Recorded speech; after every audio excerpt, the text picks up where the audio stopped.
Cool. Hello, everybody. We are so excited. Today, I have Emily Harrison with me, and she's the founder and creator, or director, I'm sorry, of the Akashic Academy, going, deep into the Akashic Records and helping people really find that clarity and that missing piece in their spiritual journey.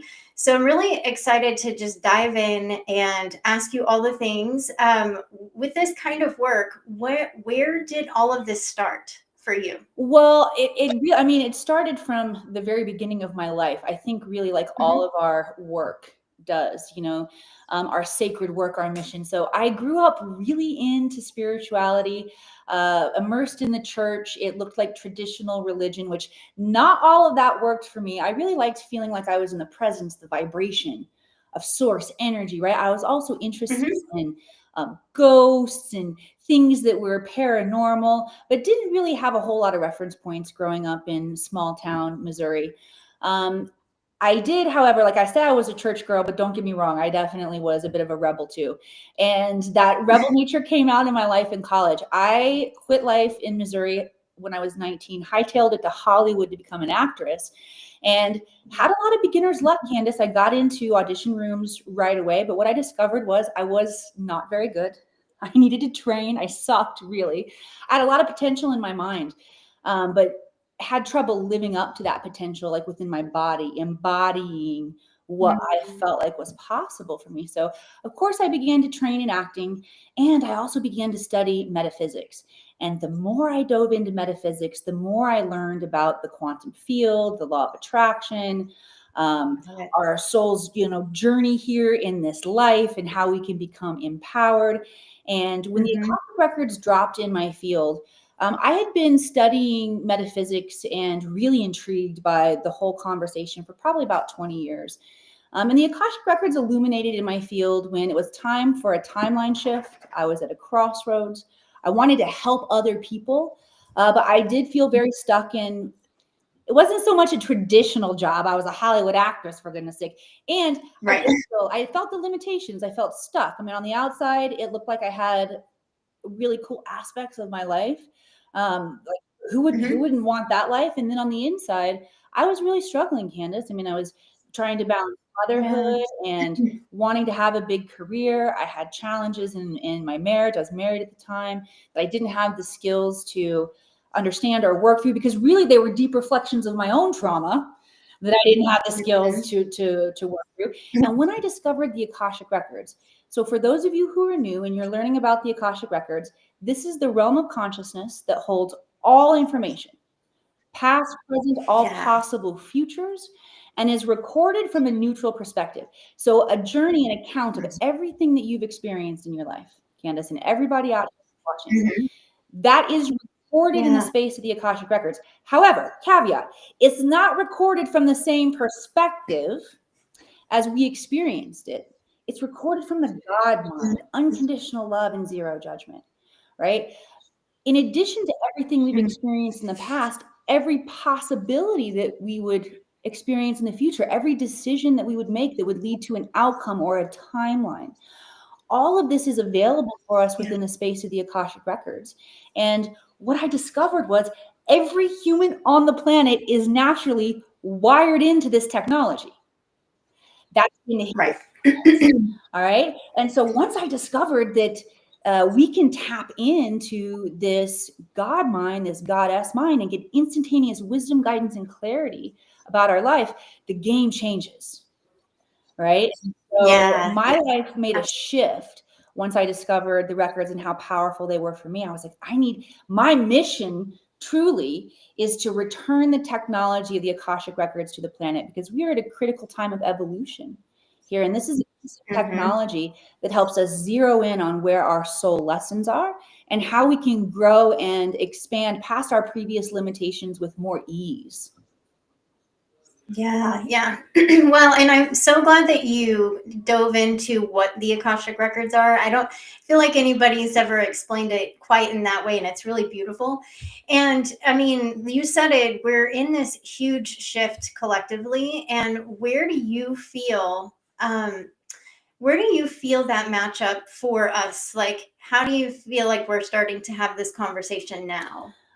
You mean it like as entrepreneurs, as humans on the planet? Ask me again in a different Yeah, yeah, and it's okay. I kind of made that confusing, but like I feel like we are in that collective energy shift, right? And so we're more prepared and more ready to do this kind of work. And so why do you feel we're starting to go back to ancient wisdom and these different Okay, I traditions? got you now. Question is very clear.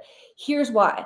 Because it actually has to do with the progression of our solar system and how it's moving through space right now. So if we go all the way back to the Mm, Mayans, who were great timekeepers, they were able to chart not only how our planet was moving, but the entire solar system, how it was moving through what they call the precession of equinox, which means we're moving through mm, this big cycle in the galaxy where, Candace, for the past 26,000 years, we have been in a dark part of the universe, a dark part of the galaxy. So we know as above, so below. That gives us, as humans here on this planet, an opportunity to learn through the shadow, through our darkness, right? mm-hmm. Now, this is Yeah. part of the divine plan, but it doesn't represent the ultimate divine potential of humanity. We need to go through this time to learn. Yet, where we're moving in Mm-hmm. the galaxy right now, we are aligning to galactic center. We are ending the Kali Yuga, the phase of darkness, and we are moving into this age of light. So, why we're waking Mm-hmm. up right now on the planet is our DNA is literally being bombarded by photons of light coming from galactic center that is waking up our dormant DNA. Scientists talk about 12 strands of DNA, 2 of them being active. They call the other 10 strands junk. They're not junk. They're connected to our subdimensional layers of reality, our awareness, our Christed consciousness, right? So as we're evolving, I Mm-hmm. feel like the second coming of Jesus, the second coming of Yeshua, is when all 12 strands of our DNA turn on. We're illuminated Christed beings like that of Jesus. He had all 12 strands of his DNA activated, which is why he could do things like that looked like they defied physics and like performing miracles, right? And so Yeah, we're yeah, learning how to use those skills right now to perform miracles in our own life. I teased a little bit on our conversation yeah. before this broadcast that I used the Akashic Records to quintuple my income. Wow. And so that Yeah, for me felt like magic, right? Like defying the laws of physics and being able to shift timelines and create miracles in my life. yeah. Hey, And Lindsay how Dow, out there. Sorry, I had to shout out to my girl. Oh, yeah. And how did you like really come to understand how to even do that? How to work with the records and allow the records to support your business? Well, thank you for asking me that. I'll tell you 2 quick stories here. One, how I came to the Akashic Records. Like I shared a little bit, the Akashic Records illuminated in my field when I was at a timeline shift. I wanted to help other people. Okay. And I want to share that there's an activation in the 11th and 12th strands of our DNA when our Christed mission comes online. So for those of you out there that you're here to help others, your DNA is already activating. This is evidence of that. Okay. So, what it looked like for me, I'm in this Hollywood era of my life. I'm getting more acting jobs, but I'm truly missing more as well. So, I got like that depression, those struggles going on. And I really felt most at home when I was meditating or in nature and wanted just to, help other people with what I was learning. And so, I was out gardening one day. My neighbor comes limping by. I realize I haven't seen him in 6 months. Daniel, what happened to you? He said, oh, I fell and shattered my ankle. It's not healing well. And I said, well, do you want to come over for some energy healing? And Candace, as soon as I said that, I was like, what the did I just say? I'm an actress. I'm not an energy healer. Like, I don't even know how to energy heal him. I hope he says no. He says, Right. sure. Let me go put my dog away. So at this point, I'm like looking for a plan. I guess I'm going to act like an energy healer. That's the best thing I got at this moment. So he comes over and I set him up on my garden furniture and I've got his leg propped up and I'm waving this tuning fork around and I put these Mm-hmm. big Sony headphones on. I'm playing him some meditation music from YouTube. And his eyes are closed. And then all of a sudden his father who had passed came into my awareness. And I knew I was supposed to start talking to him. So I start a conversation. I ask, what's your name? And I get a weird cryptic answer. In my mind, it's Bob, Bob, Bob, but not Bob. It's like crossed out, but a J name, short like Bob. That's Then he says, I saved my son. like, well, you did a terrible job, Bob, not Bob, because his ankle is shattered. Okay. And then I see this picture of like two hands coming together in my imagination. Next thing I know, meditation's over. Daniel's taking the headphones off. I'm like, whoa, what just happened? I said, hey, do you feel better? And he goes, yeah, I do. I'm like, great, bye. And I shoot him my phone. Yeah. Bob, not Bob, of course, is like not having. He's like, Emily, please reach out to my son and let him know I'm here. So I let my friend know, hey, I did feel like I got some messages from your dad during that session. I'm not a medium. I'm just an actress. But if you want to know what came through, I'll share it with you. So, of course, he wanted to know, comes back over. We sit down. I say, what was your dad's name? And he says, Alan. And so I'm like, well, I got that wrong because I was getting Bob, not Bob, J name short like Bob. He goes, Emily, my dad's name was Alan J. J-A-Y. He went by his middle name. And all of a sudden I was like, oh, whoa.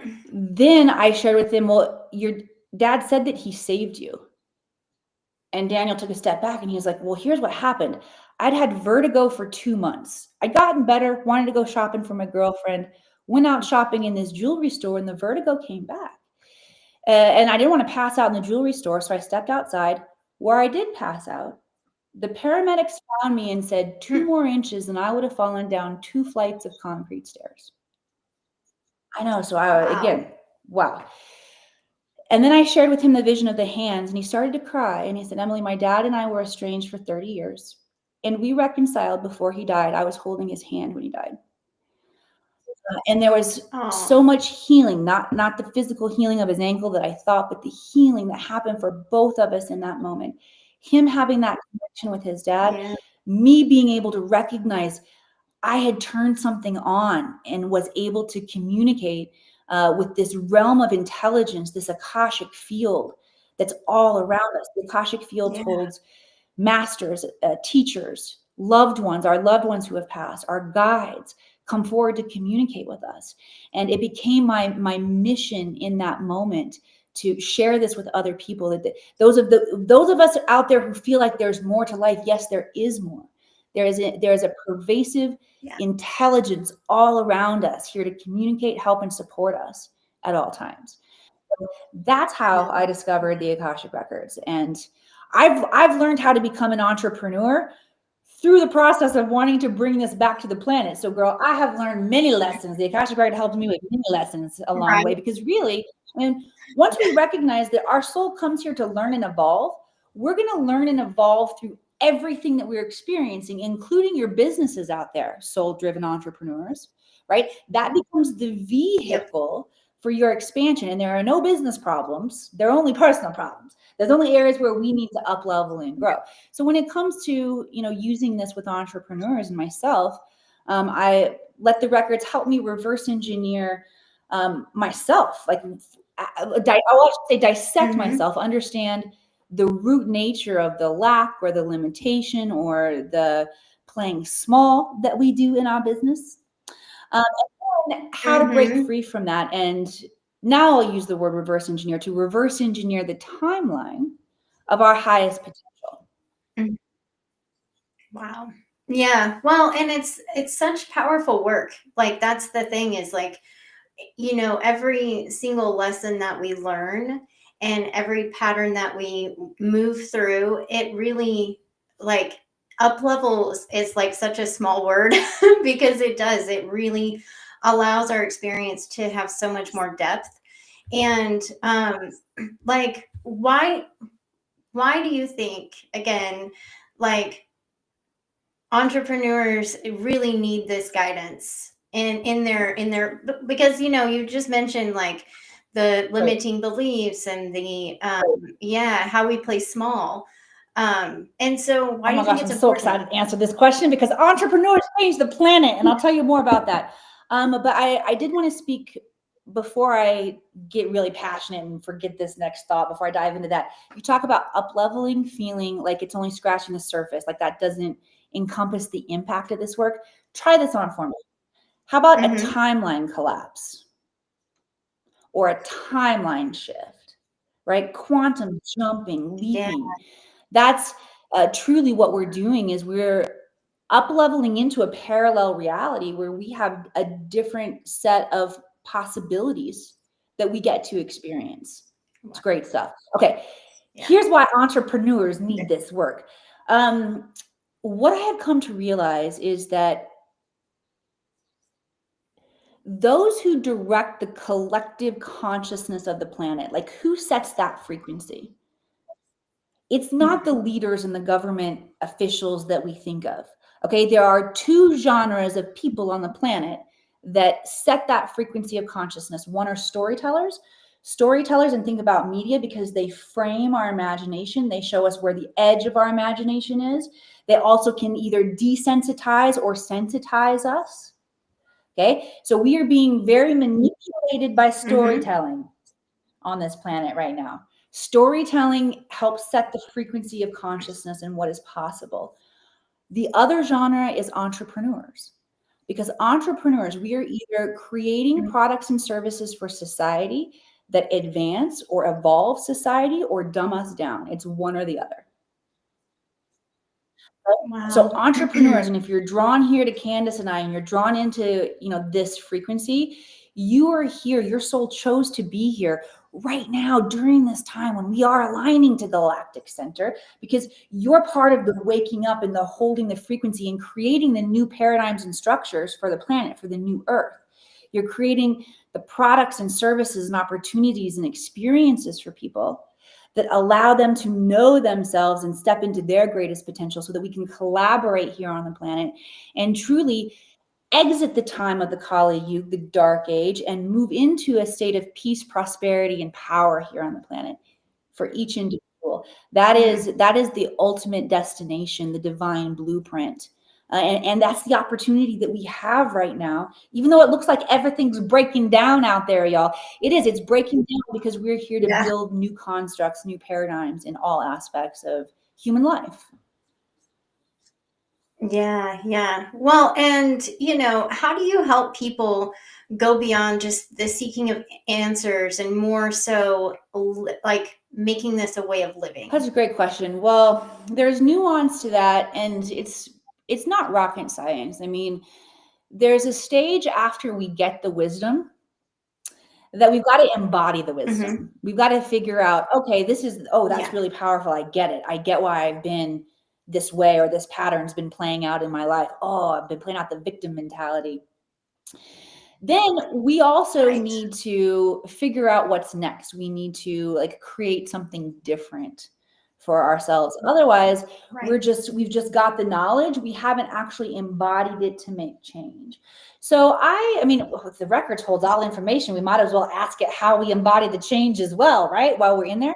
So that's one way that I definitely use it is I need step-by-step, very simple actions.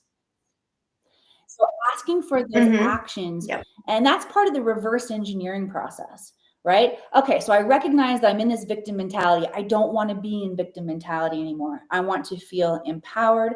I want to feel in self-authority. I want to feel confident. I want to feel passionate. Okay, that's my goal. What steps do I need to take to get there? And then you will see the areas where we have the opportunity to reprogram ourselves. Okay, so that's one way I use the Akashic Records to help people get really grounded in the work and make embodied changes as they're awakening and learning here on the planet.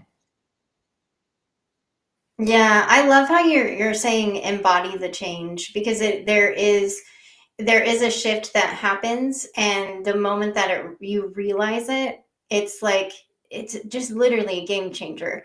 And even in your experience, what do you think, if you could imprint one lesson on the collective consciousness right now, what would it be? Well, I got two that popped in. All right. The first one really is to play big, right? Okay, is to play big right now. All right. On the planet. That's what we're being called to do. That's where we're going to find the most joy and impact in our life. So play big, follow your joy, get curious, let go of all of the old ways that we used to move about decision making in our life. All right. So that's one thing coming through really strongly. The next piece of wisdom is all the change that you want to see happening in your outside world is an inside job. Okay. So everything that you are seeing reflected on the outside world that's bugging you and you want to change, it is a signal for you. It's like a memo from your subconscious mind, your higher self, even to say, hey, look within, find where that is within you and heal it. Lay down your weapons, like let go of the shame, blame, guilt, whatever is there present for you. Absolutely. But those are the ways that I feel like we're being invited into the work at our highest potential right now. Yeah, because it is about seeing the energy shift in our communities and coming back to that. I always say coming back to self is how we come back to community, because we can't create community if we're not doing the inner work for ourselves. And you said it so beautifully that it is a signal, a mirrored signal for us whenever we are upset by the things we see in the world. And again, I know for me, stepping into energy work was just, mind blowing, first of all, but then, even diving into the records and just the knowledge and wisdom that's there, I feel like if more people just connected in with source energy, we would see so much change in this world, because there's just no way. Like the support that's available, the love, it was like a love that I had never fully allowed myself to experience. Well, that's because you're becoming a vibrational match to that frequency, to the frequency of unconditional love and zero judgment. So just being in that space is medicine to our souls, to our cells. It helps us to remember. Right. And you asked about bringing this into our everyday experience, right? What I find happens as I'm training students, and what's happened with me as well, is in the beginning, we do need to do things to consciously shift our frequency to get to that vibrational match of unconditional love and zero judgment. But y'all, you work in that frequency long enough and your frequency becomes, you just become embedded. Like you naturally vibrate, you become entrained to that frequency, right? And so that level of intelligence becomes available to you in every moment. Yeah. Wow, man, that is so deep. I have enjoyed just listening, and you're sharing so much wisdom, and you can tell that you are passionate about this. And, if somebody is interested to dive in and work with you, how can they reach out to set that up? What's the best way to if you're watching this on LinkedIn, I'm going to say just, or whatever platform you're watching it on, shoot me a direct message on that platform.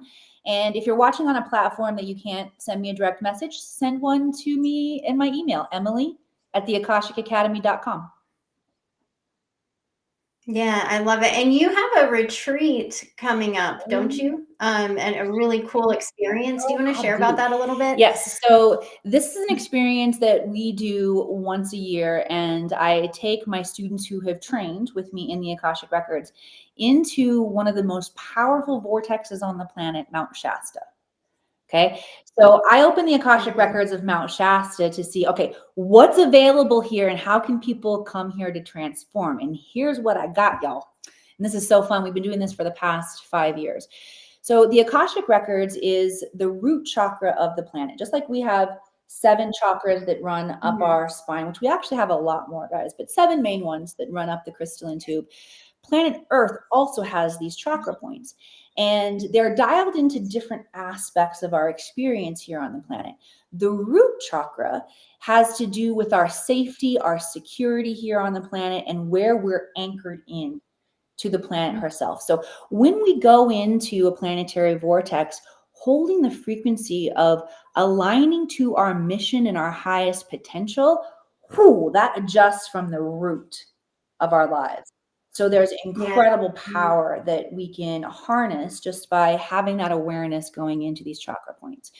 Shasta is also an intergalactic gateway. However, it's a super volcano and it's a giant granite mountain. So the piezoelectric energy raises consciousness of humans dramatically in that space. So the level of and the ability to see our lives and ourselves from this higher perspective increases exponentially. And then we also, because it is an intergalactic gateway, we have access to our star system, star councils. There's a lot of extraterrestrial encounters that happen when we go there. We actually have an excursion where we're calling them in. We have access to the ascended masters, and they come together in council, as we do come together as well in council, to initiate into our mission to align to this, using this not only galactic, but the power of the Earth's vortex. And it is, you want to talk about the timeline collapse. What happens after visionaries and thought leaders come into Shasta to experience this is anything in your life that is not in alignment to that of your highest potentiality will clear from your field over the course of the next year, which is why I make all of my students who come, they have to have gone through the records training, because that can be a very challenging experience. You need to definitely have higher guidance and community as they're going through a transformation like that. But it is so powerful, so fun, so effective. Y'all, the light codes and the mystical, magical things that we have caught on camera are so phenomenal. We actually have a documentary film crew coming to film this year so that we can share this experience and the call of the mountain, what's available at this transformational vortex at this time for people. So yeah, I'm super excited about that.